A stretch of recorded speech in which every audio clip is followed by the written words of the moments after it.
Hello दोस्तों, क्या हाल है। आज फिर से हाजिर हैं लेकर यूपी की 25 बड़ी और जबरदस्त अपडेट्स, ताज़ा जानकारियां और वो ब्रेकिंग खबरें जो आपके लिए बिल्कुल काम की होने वाली है। चाहे आप आम आदमी हो या खास, अमीर हो या गरीब, बच्चे हो या बुजुर्ग, आप सबके लिए आपका DLU न्यूज चैनल खबरें लेकर आ गया है। तो देर किस बात की, फटाफट वीडियो में आगे बढ़ते हैं और सबसे पहले कौन सी खबरें खास होंगी वो देख लेते हैं। 23,000 शिक्षकों की भर्ती का इंतजार अब बस खत्म होने वाला है। अधिसूचना किसी भी वक्त जारी हो सकती है। क्या आप भी इस भर्ती का हिस्सा बनेंगे? पूरी जानकारी आगे बताएंगे। उत्तर प्रदेश ने फिर किया कमाल, अब ये राज्य बन गया है उपभोक्ता इलेक्ट्रॉनिक्स का सबसे बड़ा निर्यातक। जानिए कैसे यूपी ने मारी ये बड़ी बाजी। दिल्ली में 37 करोड़ का क्लाउड सीडिंग प्लान पूरी तरह नाकाम, लेकिन आखिर क्या थी वजह कि आसमान से बारिश नहीं बरसी? पूरी कहानी आगे दिखाएंगे। मुरादाबाद में युवाओं के लिए सुनहरा मौका, 750 पदों पर बड़ा रोजगार मेला लगा। कौन कौन पा सकता है नौकरी, जानिए आगे। वाराणसी मंडल में ओवरब्रिज निर्माण ने बिगाड़ा ट्रेनों का शेड्यूल, 15 नवंबर तक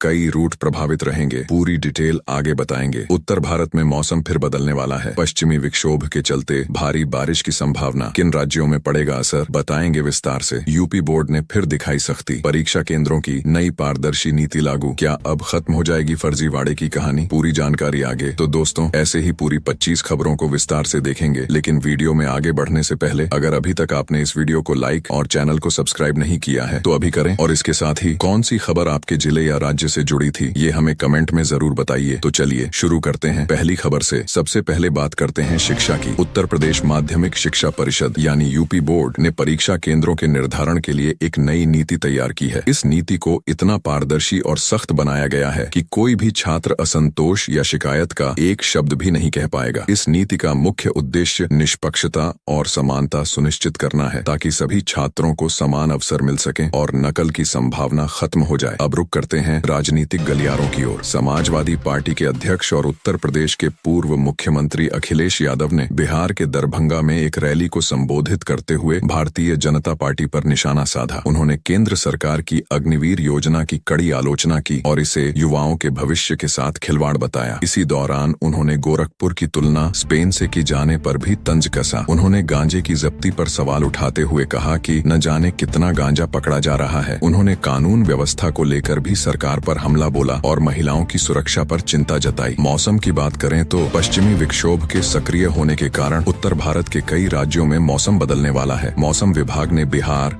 बंगाल, राजस्थान और उत्तर प्रदेश के कई इलाकों में अगले 24 घंटों के दौरान भारी बारिश, मेघ गर्जन और वज्रपात की संभावना जताई है। बिहार के 7 जिलों के लिए ऑरेंज अलर्ट जारी किया गया है। किसानों की चिंताएं बढ़ गई हैं, क्योंकि बेमौसम बारिश के चलते धान और अन्य खड़ी फसलें प्रभावित हो सकती हैं। अब बात आने वाली सर्दी की। भारतीय मौसम विज्ञान विभाग यानी IMD के पूर्वानुमान के अनुसार इस साल उत्तर भारत में कड़क ठंड नहीं पड़ेगी। विभाग ने बताया है कि प्रशांत महासागर में ला नीना की स्थिति कमजोर बनी रहेगी, जिसके कारण ठंड सामान्य रहने की संभावना है। दिल्ली, हरियाणा और राजस्थान जैसे इलाकों में रातों का तापमान सामान्य से थोड़ा अधिक रहने का अनुमान है। ट्रेनों में सफर करने वाले यात्रियों के लिए भारतीय रेलवे के कुछ नियम जानना आवश्यक है। IRCTC के नए नियमों के अनुसार आरक्षित कोचों में रात 10 बजे से सुबह 6 बजे तक सोने का समय निर्धारित है। यात्रियों को इस समय अपनी बर्थ पर सोने की अनुमति होती है। इसके अलावा वरिष्ठ नागरिकों और दिव्यांगों के लिए लोअर बर्थ के आरक्षण में प्राथमिकता देने के भी नियम है। रेल यात्रियों के लिए जरूरी सूचना। पूर्वोत्तर रेलवे के वाराणसी मंडल में ओवरब्रिज निर्माण कार्य के चलते 15 नवंबर को कई ट्रेनों का संचालन प्रभावित रहेगा। 15 नवंबर को गोरखपुर और वाराणसी सिटी के बीच चलने वाली इंटरसिटी एक्सप्रेस वाराणसी सिटी के बजाय मऊ जंक्शन पर ही अपनी यात्रा समाप्त करेगी। यात्रियों को असुविधा से बचने के लिए अपनी यात्रा की योजना बदलनी पड़ सकती है। अब एक अच्छी खबर, उत्तर प्रदेश के मुरादाबाद में एक बड़ा रोजगार मेला आयोजित किया जा रहा है। सेवा योजन कार्यालय द्वारा आयोजित इस मेले में लगभग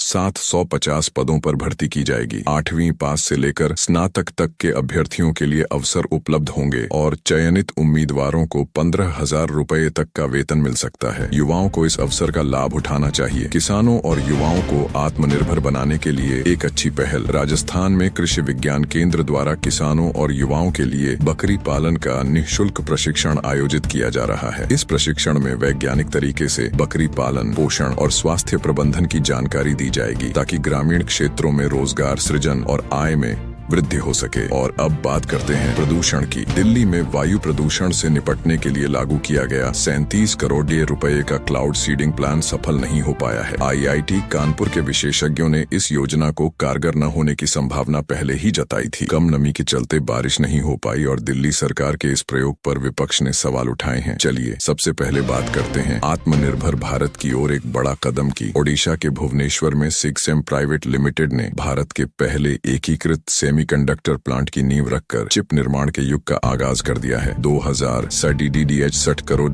रुपए के निवेश वाली यह सुविधा भारत सेमीकंडक्टर मिशन के तहत स्वीकृत है। यह प्लांट 2027-28 तक चालू होने पर इलेक्ट्रिक वाहनों और रेलवे सहित कई क्षेत्रों के लिए सिलिकॉन कार्बाइड वेफर्स का उत्पादन करेगा। अब रुक करते हैं उत्तर प्रदेश के औद्योगिक विकास की ओर। उत्तर प्रदेश अब भारत में उपभोक्ता इलेक्ट्रॉनिक्स का सबसे बड़ा निर्यातक बन चुका है। देश में बनने वाले 55% मोबाइल फोन और 60% इलेक्ट्रॉनिक उपकरणों का उत्पादन उत्तर प्रदेश में हो रहा है। मुख्यमंत्री योगी आदित्यनाथ ने राज्य के हर जिले को एक औद्योगिक हब में बदलने की तैयारी शुरू कर दी है। इस रणनीति का लक्ष्य रोजगार को बढ़ावा देना और राज्य की अर्थव्यवस्था को मजबूत करना है। आगे बढ़ते हैं रेल यात्रियों के लिए खुशखबरी की ओर। प्रधानमंत्री नरेंद्र मोदी 7 नवंबर को अपने संसदीय क्षेत्र वाराणसी के दौरे पर आएंगे और 3 नई वंदे भारत एक्सप्रेस ट्रेनों को हरी झंडी देंगे। इन ट्रेनों में एक गाड़ी वाराणसी को खजुराहो से जोड़ेगी। ये वाराणसी से चलने या गुजरने वाली 8वीं वंदे भारत एक्सप्रेस होगी, जिससे उत्तर प्रदेश के लोगों का सफर आसान और आरामदायक हो जाएगा। अब बात करते हैं उत्तर भारत के बदलते मौसम की। भारतीय मौसम विज्ञान विभाग के अनुसार मोन्था चक्रवात का असर थम गया है, लेकिन 3 नवम्बर को एक नया पश्चिमी विक्षोभ सक्रिय होगा। इससे उत्तर प्रदेश के कई जिलों में तापमान लुढ़केगा और ठंड बढ़ेगी। मुख्यमंत्री योगी आदित्यनाथ ने बेमौसम बारिश से प्रभावित हुए किसानों को तत्काल राहत पहुंचाने के लिए अधिकारियों को निर्देश दिए हैं। चलिए अब रुक करते हैं शिक्षक भर्ती की एक अहम खबर पे। उत्तर प्रदेश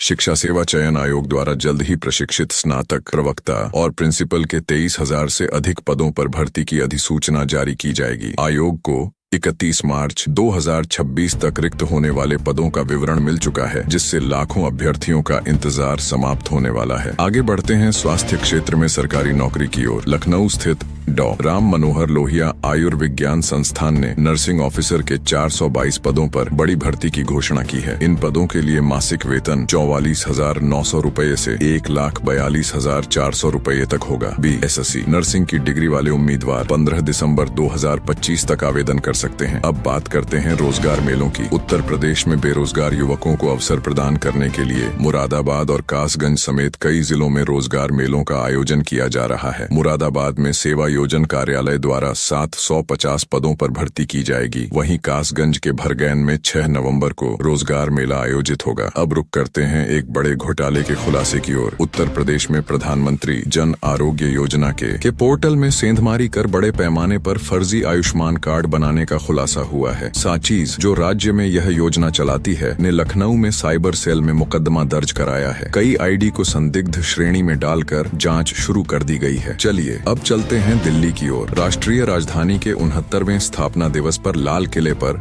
मेरी दिल्ली मेरा देश कार्यक्रम का भव्य आयोजन किया गया। मुख्यमंत्री रेखा गुप्ता ने इस अवसर पर दिल्ली के लचीलेपन और आंतरिक शक्ति की तारीफ की। उन्होंने विकसित, स्वच्छ और मजबूत राजधानी बनाने का संकल्प दोहराया। अंत में बात करते हैं किसानों के लिए वित्तीय सहयोग की। बिहार विधानसभा चुनावों के लिए राष्ट्रीय लोकतांत्रिक गठबंधन ने अपने संकल्प पत्र में किसानों को बड़ा वादा किया है। गठबंधन ने कर्पूरी ठाकुर किसान सम्मान निधि योजना शुरू करने का वादा किया है, जिसके तहत प्रधानमंत्री किसान सम्मान निधि के 6,000 रुपए के अलावा राज्य सरकार 3,000 रुपए अतिरिक्त दिए जाएंगे, जिससे सालाना कुल 9,000 रुपए का लाभ मिलेगा। तो दोस्तों, ये थी आज की कुछ महत्वपूर्ण खबरें और जानकारियां जो आपके लिए बेहद उपयोगी साबित हो सकती हैं। ऐसी जानकारी आपको शायद और कहीं एक साथ न मिल सके, इसलिए रोज की ताज़ा खबरों के लिए हमारे चैनल को सब्सक्राइब जरूर करें और वीडियो को लाइक नहीं किया तो लाइक करें। साथ में अपने जिले का नाम कमेंट में लिखें ताकि आपके जिले से जुड़ी हर जानकारी आप तक पहुंच सके। धन्यवाद। जय हिंद, जय भारत।